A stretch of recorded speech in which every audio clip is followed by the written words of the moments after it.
पर्वतराज, क्यों इस पिंड की रक्षा का विफल प्रयास कर रहे हैं? मेरे मार्ग से हट जाइए। मैं राज धर्म निभा रहा हूं। ऋषि मार्कंडेय ने मुझे इस पिंड की रक्षा करने का अनुरोध किया है।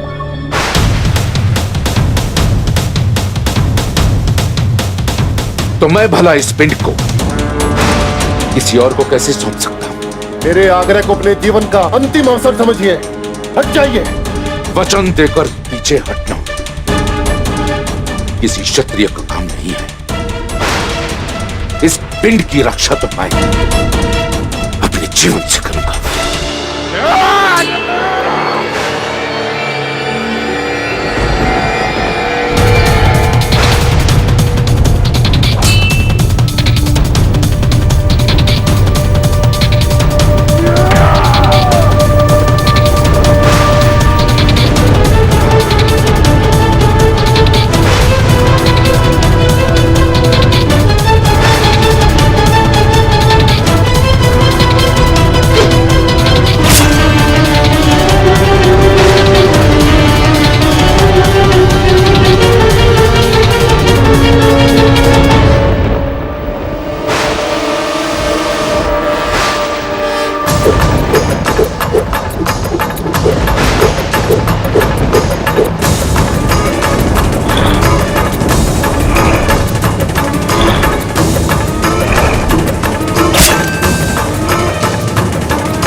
वीरवान, तारकश, भ्राता विद्युन्माली, अब आपकी सहायता के लिए हम आ गए हैं। अब आपको चिंता करने की कोई आवश्यकता नहीं है। ऋषिवर, हम उन्हें बहुत समय तक नहीं रोक पाएंगे। आप शीघ्र से शीघ्र देवी सती के पिंड को यहां से ले जाइए। हे हिम नरेश, माता सती के पिंड को महादेव के अतिरिक्त और कोई स्पर्श नहीं कर सकता। परंतु महादेव है कहां?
इस अवसर का लाभ उठाओ वीरमन। जाओ और सती के पिंड को नष्ट कर दो।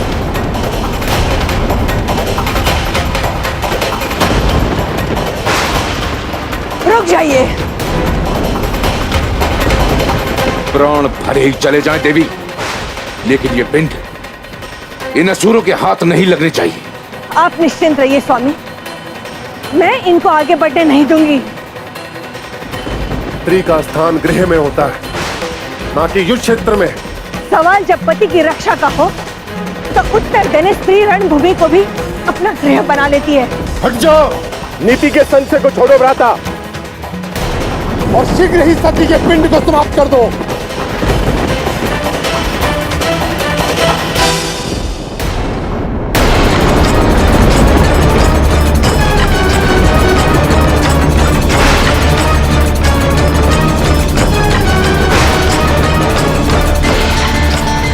अद्भुत।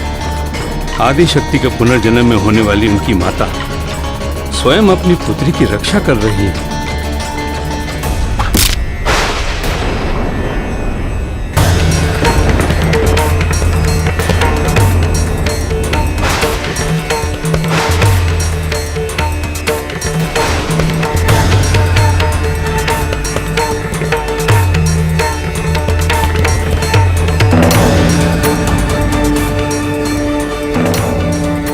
नरेश और मैनावती की पुत्री गंगा मेरा नाम है,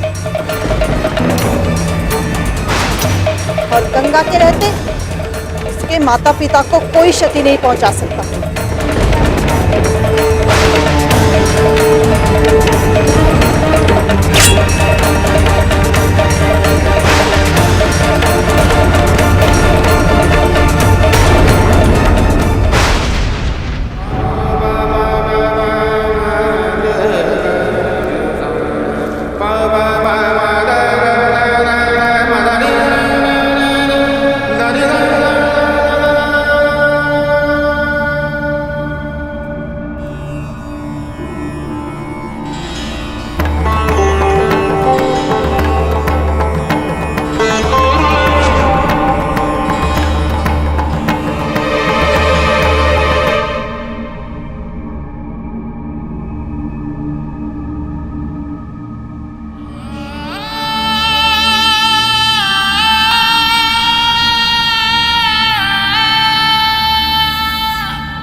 मैं तुम्हें ऐसी मृत्यु प्रदान करूंगा कि आज के बाद कोई भी शिव का हितैषी असुरों से युद्ध लड़ने का साहस नहीं करेगा।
इससे पहले कि मुझे शिव का प्रकोप सहना पड़े, यहां से भाग लेने में भलाई।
यह अंतिम शक्तिपीठ मंगल चंडिका के नाम से विख्यात होगा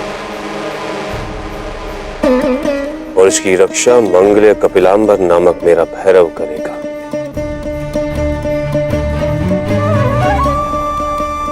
महादेव, ये सब हिम नरेश हिमावंत, उनकी पत्नी मैनावती और उनकी पुत्री गंगा के उत्कृष्ट साहस के प्रदर्शन और राज कर्तव्य के सर्वोच्च योगदान से संभव हुआ है।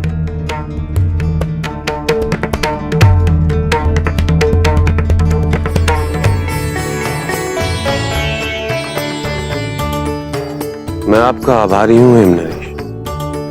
आभारी तो हम आपके हैं महादेव। आपने हमारी रक्षा करके मुझे और मेरे परिवार को जीवन दान दिया है।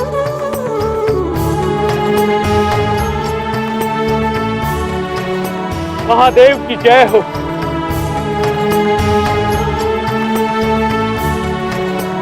प्रभु, अब तो सभी शक्तिपीठों की स्थापना हो चुकी है। महादेव, कृपया अब तो वापस चलिए न कैलाश। आपको मेरा अनुरोध स्वीकार करना पड़ेगा महादेव। पिताश्री की सेवा हेतु हम आज रात्रि यहीं विश्राम कर रहे हैं और आज ही शक्तिपीठ की भी स्थापना हुई है। हेम नरेश और मैना पुत्री गंगा आपसे और ऋषि मार्कंडेय जी से हमारा आतिथ्य स्वीकार करने का निवेदन करती है।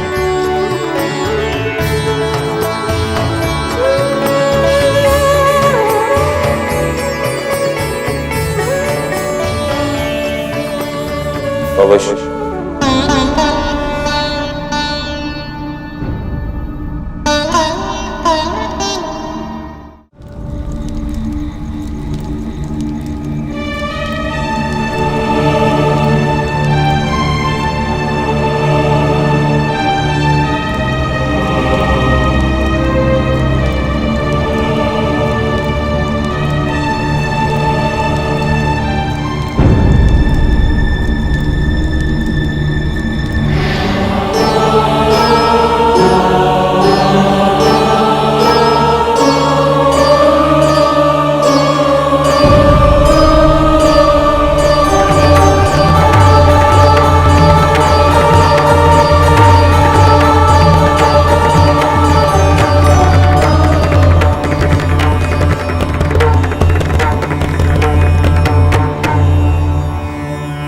विगत दिनों में जो कुछ भी हुआ है, हम उसके लिए क्षमा प्रार्थी हैं महादेव। हमारी कुछ त्रुटियों से आपको जो क्षति पहुंची है, उसके लिए हमें क्षमा कीजिए महादेव।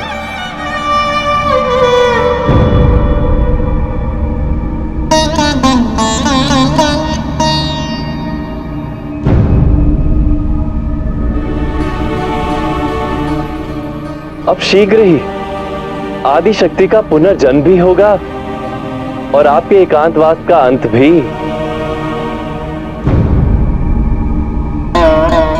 ये कदापि संभव नहीं है।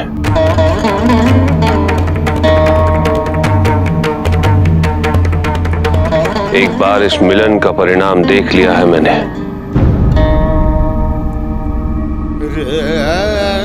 मेरी वेदना का निवारण पुनः मेरे संन्यास और मेरे तप के मार्ग में ही है।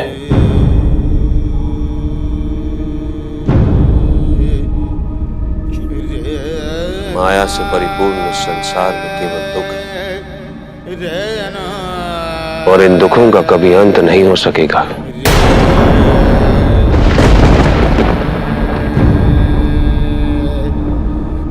क्योंकि महत्वाकांक्षा, कुंठा और क्लेश का ये कर्म कभी नहीं टूटने वाला। क्यों रचना की आपने ऐसे संसार की? नहीं महादेव, मैंने तो केवल इस संसार की रचना की थी, क्लेश की नहीं। इस संसार में न कुछ सुंदर है, न कुरूप, न कुछ उचित है, न अनुचित, न सुख है, न दुख है। ये तो केवल मन के द्वारा उत्पन्न किया गया अनुभव है महादेव, केवल अनुभव। इस मन की रचना भी तो आपने ही की है ब्रह्मदेव।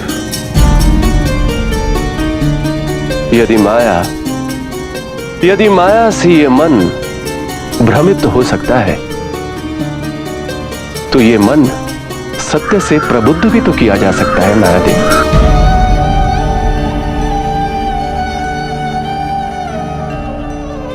और इसका चयन तो केवल हम ही कर सकते हैं। मैंने चुनाव कर लिया है।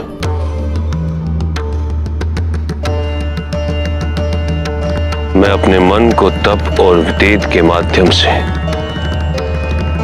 माया मुक्त एवं स्थिर करने जा रहा हूं।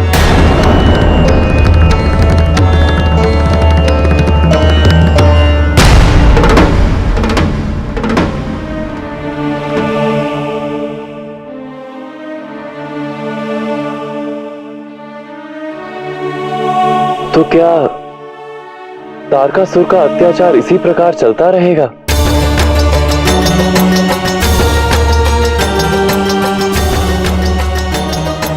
कैसे होगा आपके पुत्र का जन्म?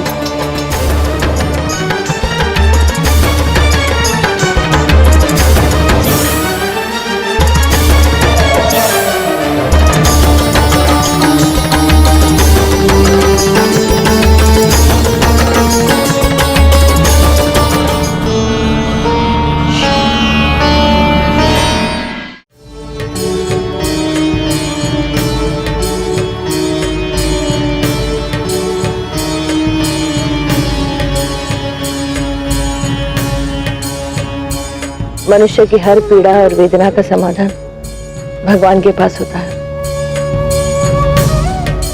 किंतु उनके अपने संताप में उनको सांत्वना कौन देता हो? उन्हें तो अपनी वेदना को स्वयं ही पीना पड़ता हो।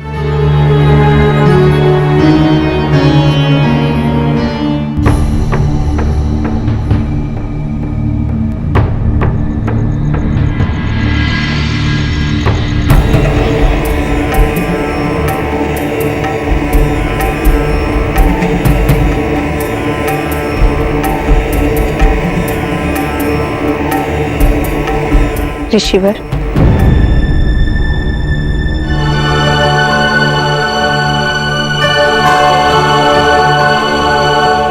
प्रसन्न रहो देवी।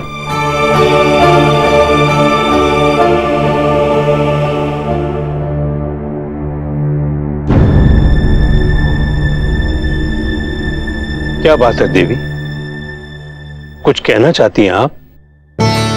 ऋषिवर, मैं शिव और अपनी उत्पत्ति के उद्देश्य के बारे में जानना चाहती हूँ।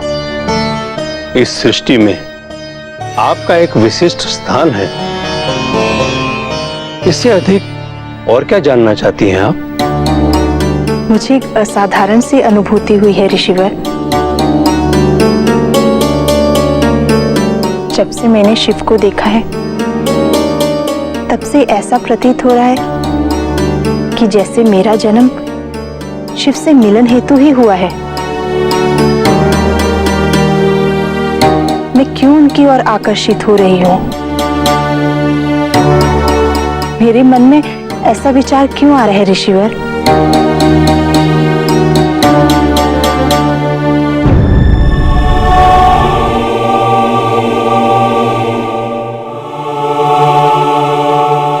आपका अंतर्ज्ञान बिल्कुल सत्य है देवी। आपका भविष्य में शिव से जुड़ाव है।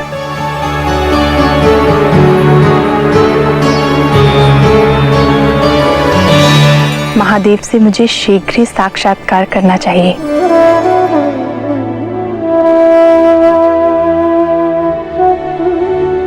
किंतु आपका स्थान शिव की जटाओं में होगा। उनके शीर्ष से ही प्रवाहित होंगी आप, और इस कारण शिव को गंगाधर भी कहा जाएगा।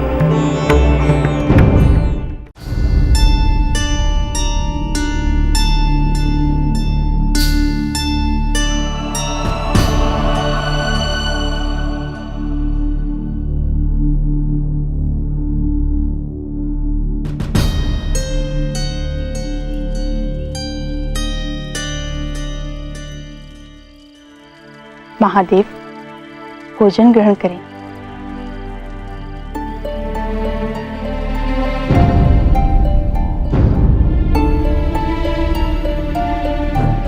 कदाचित आप भूल रहे हैं महादेव, आप जिस कन्या का अपमान कर रहे हैं उसने उन असुरों से युद्ध कर देवी सती के पिंड की रक्षा की है।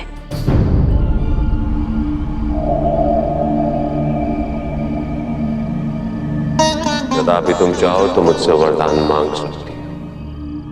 क्षमा करें महादेव, किंतु कुंवारी कन्याओं का अपने विवाह के संदर्भ में बात करना उचित नहीं समझा जाता। किंतु मैं विवश हूं। स्पष्ट शब्दों में कहो, क्या तुमने वर का चुनाव कर लिया है? हाँ, कर लिया है। किंतु मैंने जिसे चुना है कदाचित वो मेरी भावनाओं से अनभिज्ञ है। तो विलंब कैसे? उसके समक्ष जाकर अपनी भावनाओं को व्यक्त करो। इसमें वरदान की क्या आवश्यकता है?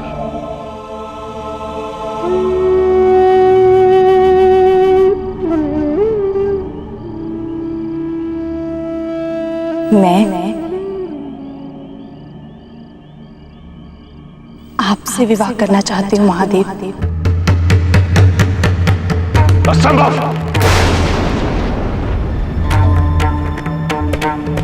ये असंभव है। ऐसा कदापि नहीं हो सकता। इसी क्षण वंचित करता हूं। अपने मन को मेरे विचारों से वंचित करता हूं। इसी में तुम्हारा हित है।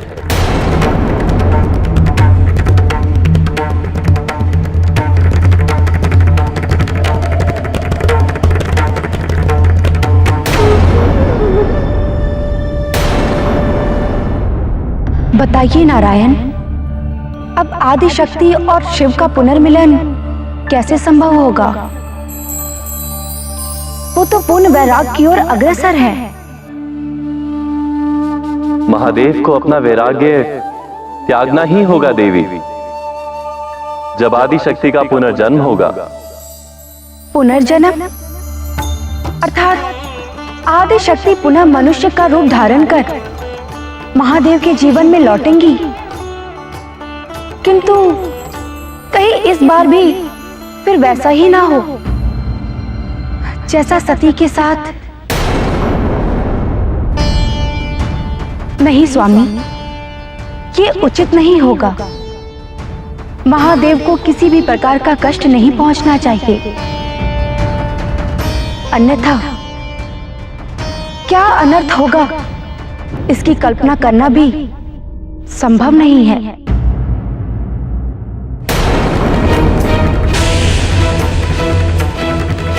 असंभव, ऐसा कदापि नहीं हो सकता। अपने मन को मेरे विचारों से वंचित कर दो। आपका भविष्य में शिव से जुड़ाव है।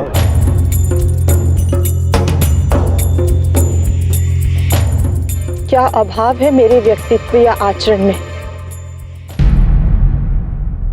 हाँ, ये अवश्य है कि मैं थोड़ी अधीर हूं, किंतु हिमावन की सभी पुत्रियों में अधीरता तो निहित होती ही है।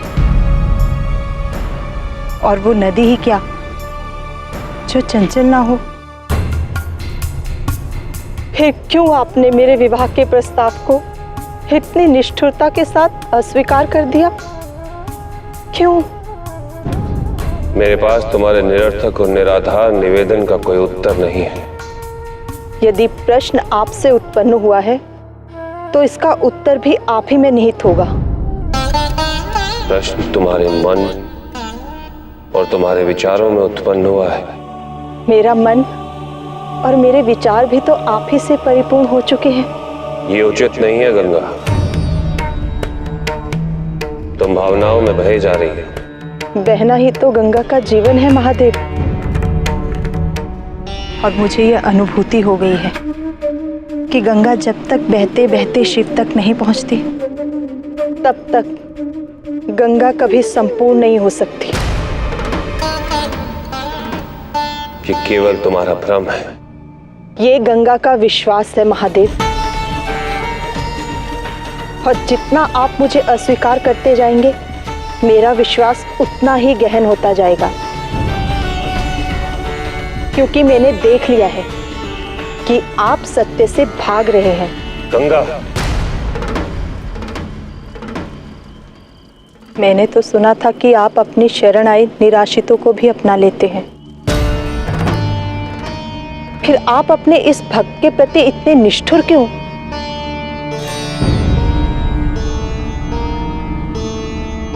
मेरी मंशा तुम्हें आहत करने की नहीं थी गंगा।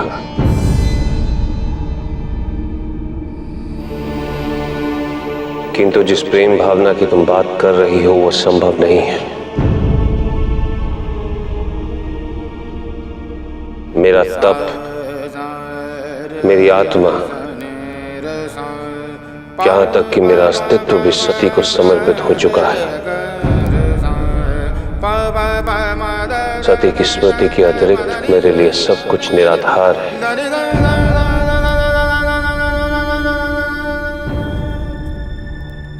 एक बार अपने पति के रूप में आपकी कल्पना करने के पश्चात ये गंगा किसी और को अपने पति के रूप में नहीं देख सकती। जिस प्रकार आपके जीवन में सती के सिवा और किसी के लिए कोई स्थान नहीं, उसी प्रकार आपसे गंगा के जीवन में आपके सिवा किसी और के लिए कोई स्थान नहीं। आप ही बताइए, क्या परिणाम होगा मेरे इस प्रेम भाव का? क्या मैं सदा के लिए आपके सानिध्य से वंचित रहूंगी? मेरी बात ध्यानपूर्वक सुनो गंगा। मुझसे विवाह करने का विचार तुम्हें पूर्णतः त्यागना होगा। किंतु तुम्हारे साहस, तुम्हारे आचरण और तुम्हारे विचारों से मैं बहुत प्रभावित हूं। तुमने मुझसे वरदान की मांग की थी। मैं तुम्हें वरदान देता हूं कि संसार के कितने ही पाप, प्रदूषण और अन्य हानिकारक तत्वों का तुम्हें परिमर्जन करना पड़े, तुम अंतकाल तक शुद्ध और पवित्र रहोगी।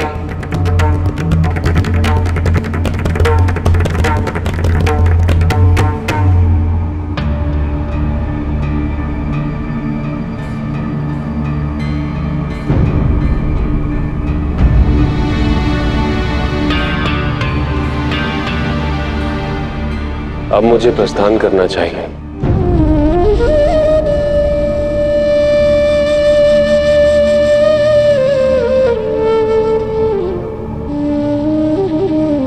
रुकिए।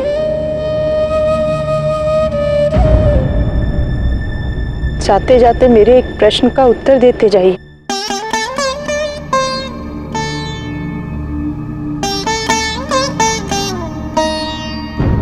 यदि भविष्य में कभी आपको पुनर्विवाह करने की इच्छा उत्पन्न हुई तो क्या उस समय आप इस गंगा को अपनी वामंगी स्वीकार करेंगे? क्या इसकी कोई संभावना है? क्या गंगा इस आशा के सहारे जीवित रह सकती है? ऐसा कभी नहीं होगा गंगा।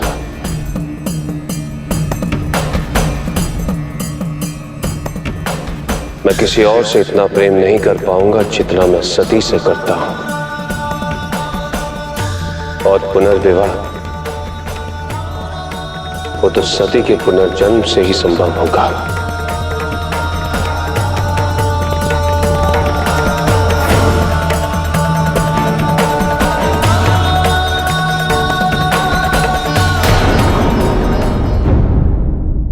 मेरे असुर सैनिकों, हविष न पाकर देवता अशक्त हो रहे हैं।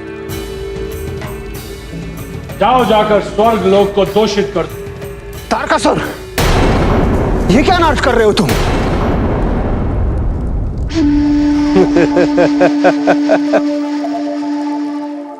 गुरुदेव,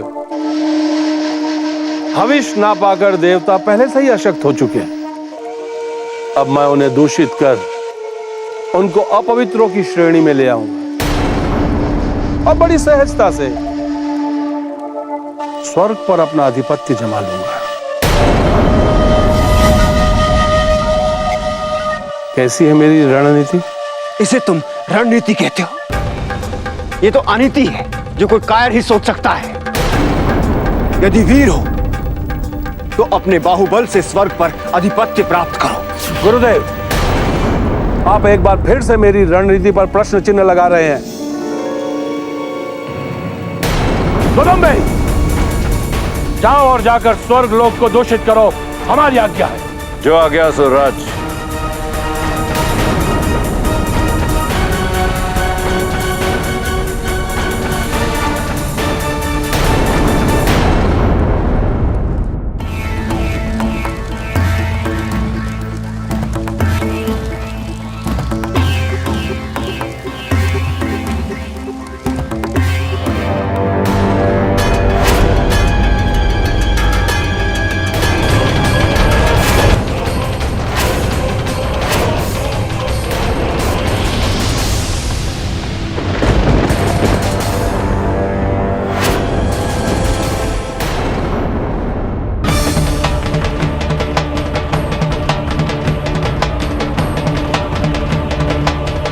प्रभु,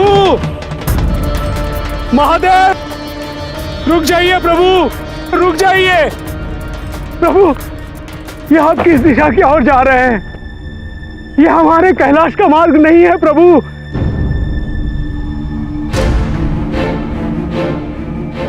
नंदी, मेरे लिए कैलाश का, इस संसार का,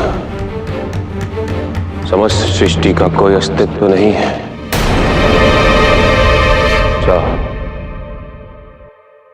लौट जाओ। परंतु प्रभु, मैं कैसे लौट जाऊं? आपके बिना इस नंदी का कोई अस्तित्व नहीं है। मैं तो आपके बिना अनाथ हूं प्रभु। तुम अनाथ नहीं हो नंदी, तुम्हारे साथ तुम्हारे पिता शिलाद हैं। जाओ, जाके उनकी सेवा करो। प्रभु, मैंने तो आपको पिता माना है, आपकी सेवा में जीवन समर्पित किया है। मैं आपसे कुछ नहीं मांगना चाहता हूं प्रभु, बस केवल आपके साथ रहने की अनुमति चाहता हूं। मैं आपके किसी भी कार्य में बाधा नहीं बनूंगा प्रभु।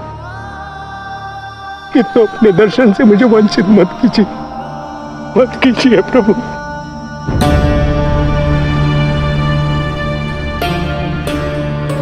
आपने अपने पत्नी को खोया है प्रभु, किंतु मैंने भी उनमें अपनी माता को खोया है। उसके ऊपर से आप मुझे अपने आप से दूर करके मेरे सिर से मेरे पिता की छाया भी छीन लेना चाहते हैं प्रभु। मैं तुम्हारे प्रश्नों का क्या उत्तर दूं नंदी? जब मैं सती के वियोग से उत्पन्न हुए अनेक प्रश्नों का उत्तर देने में स्वयं असमर्थ रहा हूं, उसी की खोज हेतु मैं अंतकाल तक अंधकार में डूब जाऊंगा।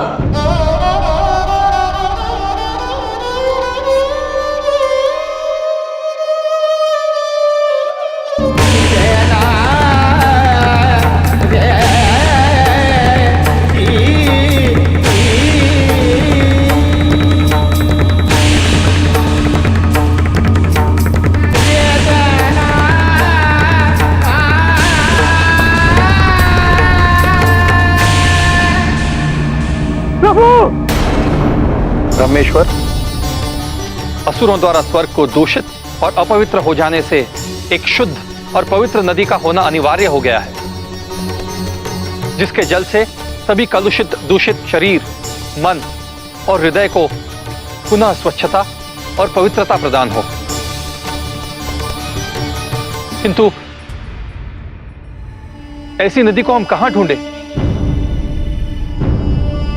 पृथ्वी के एक महाद्वीप में सुदूर हिमालय की श्रृंखलाओं के राजा हिमावन और उनकी पत्नी मैनावती ने एक कन्या को जन्म दिया है। उस कन्या का नाम गंगा है। हिमावन के सभी पुत्रियों के समान वो चंचल तो है, किंतु अति मेधावी है। नदी के रूप में पृथ्वीवासियों के लिए बहुत बड़ा अनुग्रह है। इस नदी में सारे पापों को धोने की अलौकिक शक्ति विद्यमान है और शिव ने उसकी भक्ति से प्रसन्न होकर उसे अनंत काल तक पवित्र और शुद्ध रहने का वरदान भी दिया है। किंतु क्या वो स्वर्ग आने हेतु इच्छुक होंगी? संभवतः यदि हम सब उसके माता पिता और उससे अनुरोध करें तो कदाचित ये संभव है।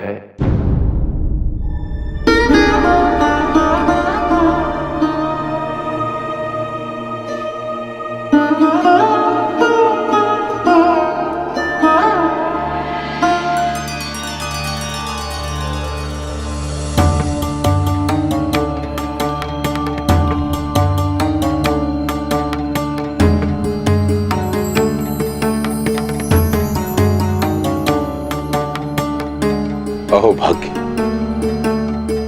भगवान विष्णु के तीर्थ की ओर जब से प्रस्थान किया है, पहले महादेव के दर्शन पाए और अब स्वयं ब्रह्मदेव। अब बालाजी के दर्शन पाकर मैं और मेरा परिवार संपूर्ण त्रिदेव के दर्शन प्राप्त कर लेगा। हिम नरेश, आज मैं आपके पास देवताओं की रक्षा हेतु एक निवेदन लेकर आया हूं। आदेश दीजिए ब्रह्मदेव। तारकासुर, जिसने आपको भी आहत तक किया था, स्वर्ग में अपनी सेना के साथ बहुत उत्पात मचा रहा है। देवताओं को उसने मांस और हड्डियों से अपवित्र कर दिया है एवं स्वर्ग को दूषित कर देवताओं को स्वर्ग से पलायन हेतु विवश कर दिया है उसने। कदाचित आपको ज्ञात होगा, उसने पृथ्वी पर आधिपत्य जमाकर मनुष्य के यज्ञ करने पर प्रतिबंध लगा रखा है। परिणाम स्वरूप देवताओं को भविष्य नहीं मिल रहा है। उनकी शक्ति क्षीण हो रही है। देवताओं को पुनः पवित्र कर और स्वर्ग को शुद्ध करना सारी सृष्टि के पुनरुत्थान के लिए अत्यंत आवश्यक एवं उत्कृष्ट कार्य है। यह तभी संभव हो सकता है नरेश, जब आपकी पुत्री गंगा अपने नदी रूप धारण कर स्वर्ग में प्रकट हो।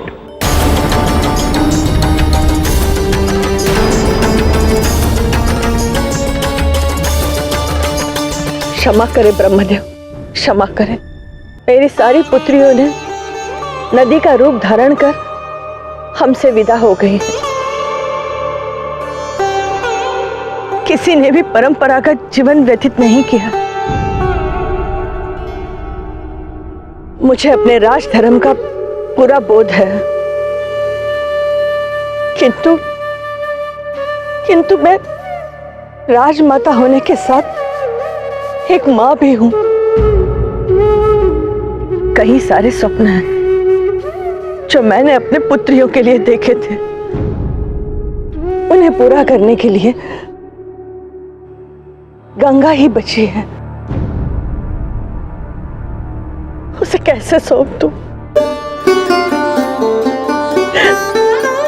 नहीं सौंप सकती।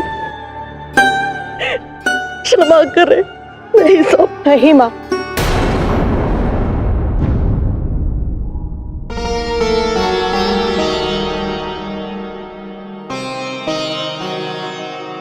गंगा स्वर्गलोक अवश्य जाएगी, क्योंकि महादेव के बिना परंपरागत जीवन व्यतीत करना उसका भविष्य ही नहीं है। किंतु गंगा स्वर्गलोक जाने से पूर्व ये शपथ लेती है कि उसका पृथ्वी पर पुनः अवतरण तभी होगा जब स्वयं महादेव उसका आवाहन करेंगे।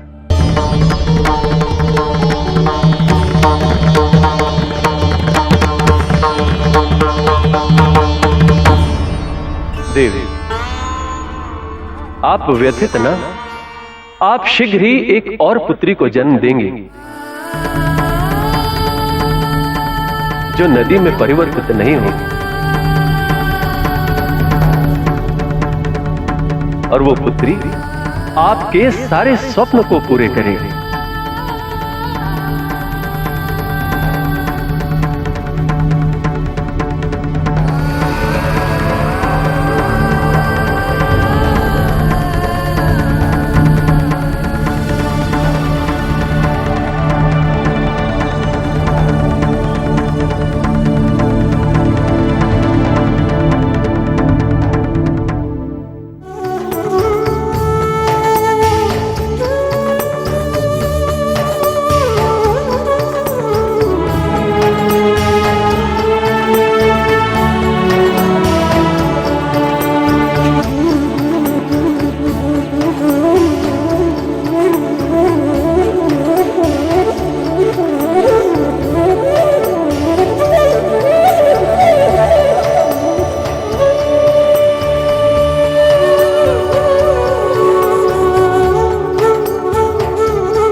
सती के साथ जो भी हुआ उसके दोषी हम हैं।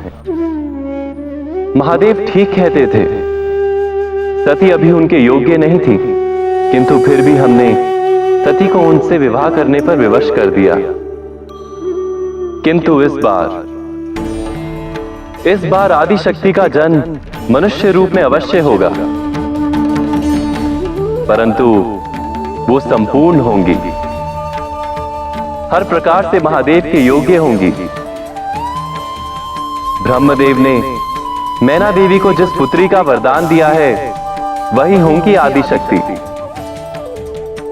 अर्थात महादेव की होने वाली अर्धांगिनी, जिनका आगमन महादेव के जीवन में इतना सुख भर देगा कि वे अपने सारे दुख भूल जाएंगे, जिनके आगमन से महादेव इस संसार से पुनः सहबद्ध हो जाएंगे, जिनके आगमन से त्रिदेव पूरे होंगे और सृष्टि का ये चक्र अबाधित चलता रहेगा। आदिशक्ति से शिव का पुनः मिलन उस दुष्ट तारकासुर के अंत का कारक भी बनेगा। और संसार को उसके प्रकोप से मुक्ति दिलवाएगा। किंतु स्वामी, यदि तारकासुर को इसकी जानकारी मिल गई तो वो उस कन्या के वध करने हेतु हर प्रयास नहीं करेगा। आप चिंता ना करें देवी, आदि शक्ति का ये रूप स्वयं की रक्षा करने में सक्षम होगा। किसी भी आपदा से तारकासुर में इतना सामर्थ्य नहीं होगा कि वो आदि शक्ति के इस रूप को हानि पहुंचा सके। तुम सदैव मेरे सम्मुख बने रहोगे, तुम पर निरंतर मेरा प्रेम बना रहेगा। प्रभु, मैंने आपको ये वरदान किसने दिया था मुझे? तुम मेरे वंश हो, तुम सदैव दुख रहित अभय अक्षय रहोगे। कदाचित प्रभु आप भूल गए कि यह वरदान भी आप ही ने मुझे दिया था। प्रभु, आपकी सेवा करना ही तो एकमात्र मेरा सुख था, यही सुख आप मुझसे छीन रहे हैं। तो आप ही बताइए प्रभु, मैं दुख रहित कैसे रह सकता हूँ? आप ही बताइए ना प्रभु। प्रभु बताइए ना प्रभु, बताइए ना।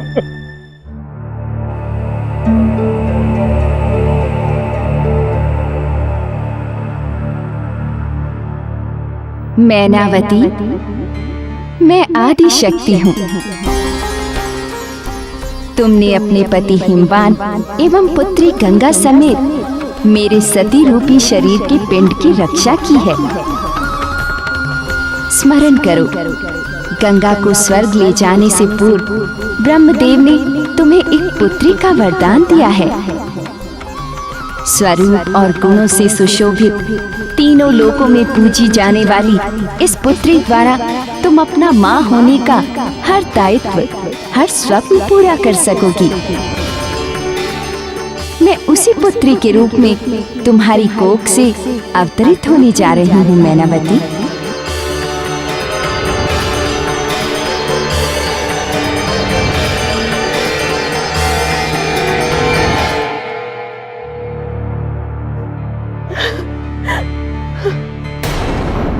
ब्रह्मा ने गंगा को स्वर्गलोक पहुंचाकर मेरी सारी योजनाएं विफल कर दी। तब गंगा इन दूषित देवताओं को पुनः पवित्र कर देगी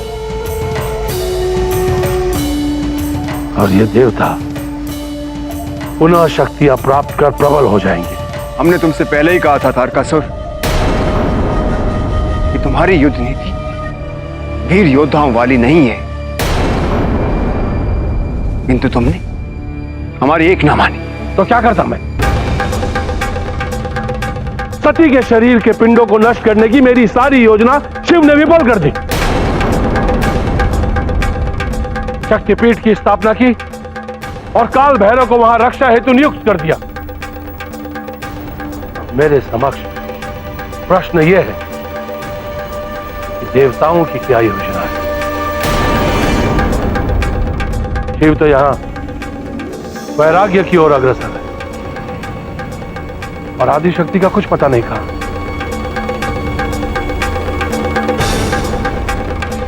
मुझे तो लगता है कि ब्रह्मा, विष्णु और सारे देवताओं की एक सोची समझी हुई चाल है।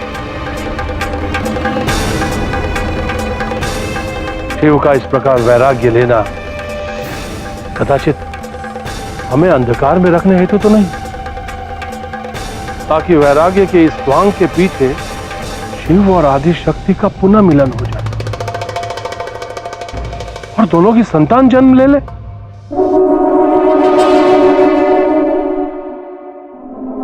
गुरुदेव, हमें इस संदर्भ में जानकारी चाहिए। शीघ्र अतिशीघ्र पता लगाइए कि ये देवता हमारे विरुद्ध कोई षड्यंत्र तो नहीं रच रहे।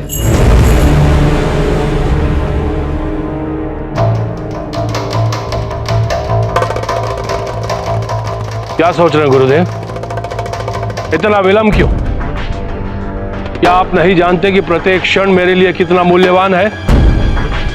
और यह मत भूलिए गुरुदेव कि एक गुरु होने के नाते शिष्य के प्रत्येक उस निर्णय का समर्थन करना आपका धर्म है जिसमें शिष्य का हित हो। तारकासुर, तुम्हारी सोच अनैतिकता से परिपूर्ण है, किंतु हम गुरु धर्म से वचनबद्ध हैं और उसी वचन के लिए हमें तुम्हारी रक्षा हेतु कोई ना कोई युक्ति सोचनी ही होगी। चक्री,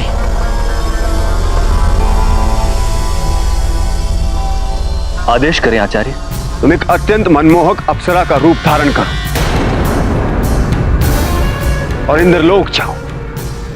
वहां तुम्हें समस्त संसार में घटने वाली महत्वपूर्ण घटनाओं की सूचना मिलेगी। और जब तक देवताओं की योजना और शिव और आदिशक्ति से जुड़ी कोई भी सूचना तुम्हें ना मिले, तब तक वहीं रहना। और हां, कैसे ही सूचना मिले तो हमें आकर शीघ्र ही उससे अवगत कराना। अब जाओ। जो आज्ञा आचार्य।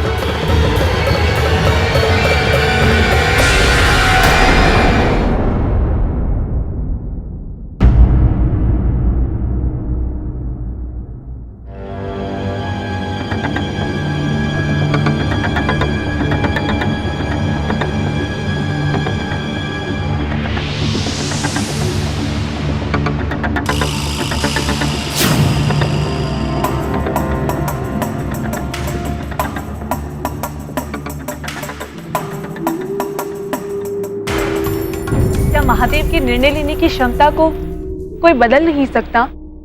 क्या उनके दुख का निवारण किसी के भी पास नहीं है? दुख नहीं सुंदरी, ये तो महादेव के प्रेम की पराकाष्ठा है, मनुष्य प्रेम का सर्वोच्च उदाहरण। ऐसा प्रेम जो केवल महादेव ही कर सकते हैं। उनके स्थान पर अगर कोई और होता तो अब तक सांसारिक मोहमाया में पुनः चला गया होता।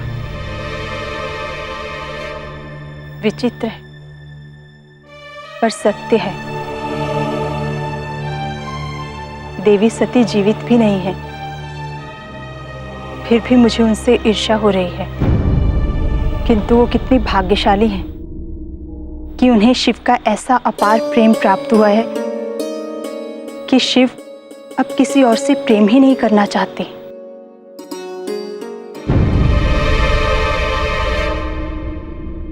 यदि मैं उनके स्थान पर होती तो अपनी इच्छा से अपने प्राण कभी नहीं त्यागती। आजीवन अपने को शिव की सेवा में समर्पित कर देती। देवी सती का प्राण त्यागना मात्र कोई दुर्घटना नहीं हो सकती। मुझे तो संदेह है कि ये केवल एक कड़ी थी ब्रह्मांड की उस महान योजना की जो सदैव संसार के कल्याण हेतु रची जाती है। अर्थात? अर्थ स्पष्ट होने की प्रतीक्षा है देवी, क्योंकि उसी अर्थ में निहित इस प्रश्न का उत्तर भी है कि कहीं यह सारा संसार शिव की कृपा दृष्टि से सदा के लिए वंचित तो नहीं हो जाएगा।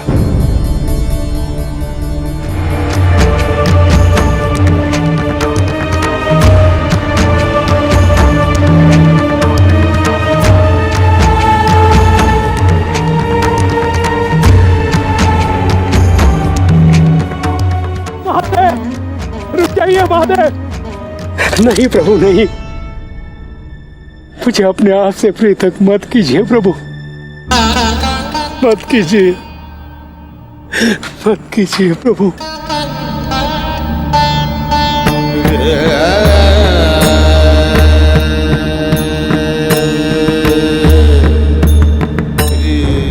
मैं प्रतीक्षा करूंगा प्रभु, यहीं इसी स्थान पर अनंत काल तक। किंतु प्रभु, आपके विरह को इस रूप में मैं सहन नहीं कर पाऊंगा, इसलिए मैं पत्थर रूप धारण कर रहा हूं, ताकि इस दुख की अनुभूति न हो। एकांतवास से लौटने पर आपके स्पर्श से मैं पुनः वास्तविक रूप में प्रकट हो जाऊंगा।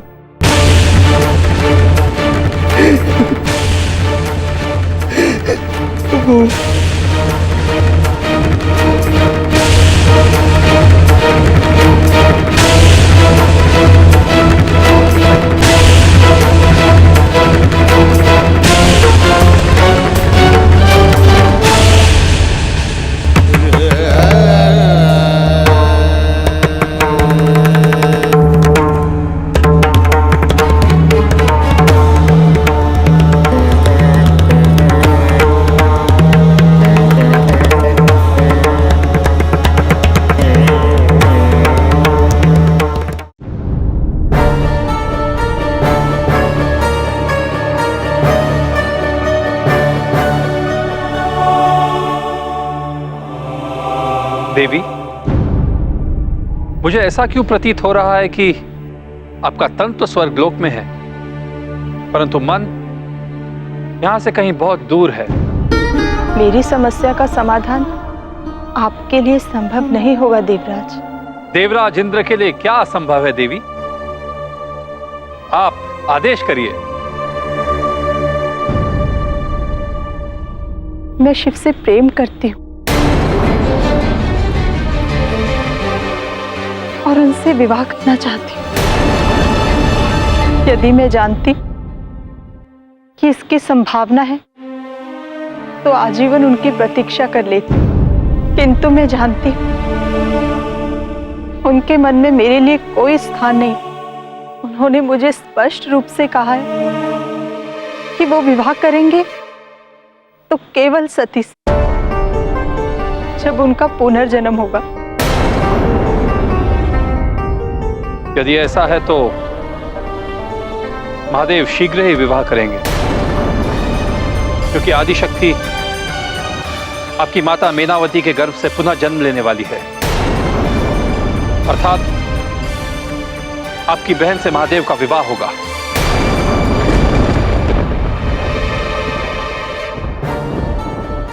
ये आपको कैसे पता चला? आदिशक्ति ने स्वयं आपकी माता को यह वरदान दिया है। बालाजी के मंदिर में आपकी बहन अर्थात शिव की होने वाली पत्नी का जन्म होने जा रहा है।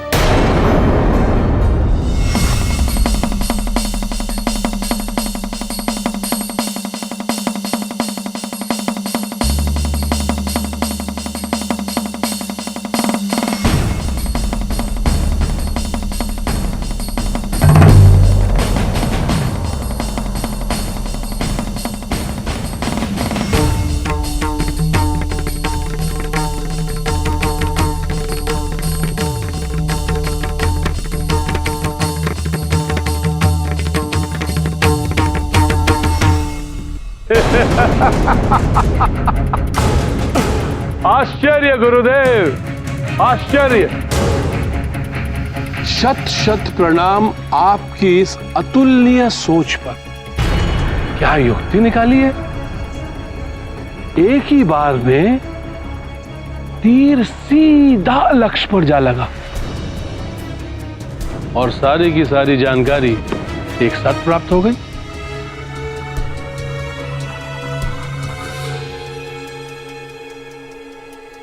गुरुदेव, क्या सोच रहे हैं?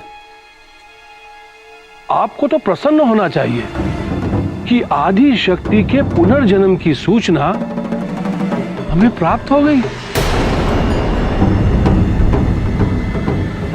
अब आपका ये शिष्य आदि शक्ति का वध उसके जन्म लेते ही करवा देंगे। आज से पूर्व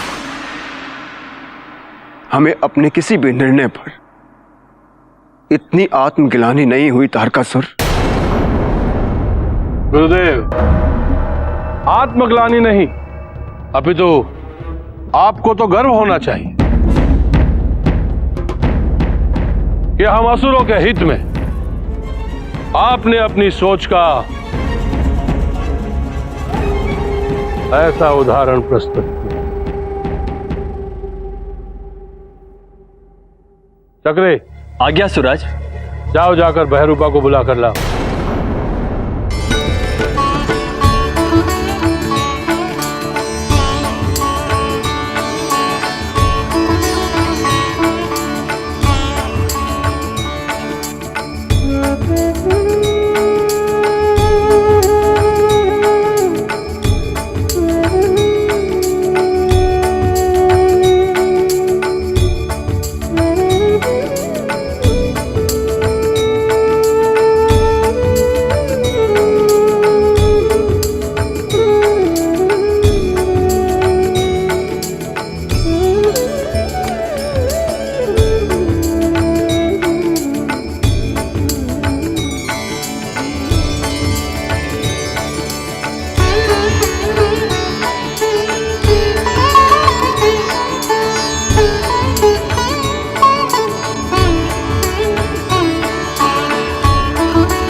मैना मैना मैना मैना मैना मैना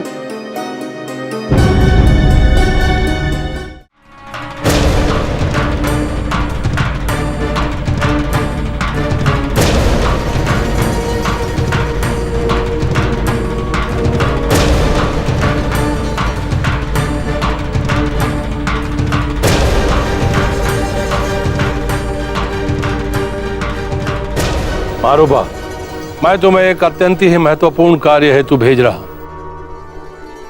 तुम भेष बदलकर दक्षिण दिशा की ओर जाओ। वहां बालाजी का प्रख्यात मंदिर है। वहां तुम्हें एक नवजात कन्या का वध करना। जो आ गया सूरज।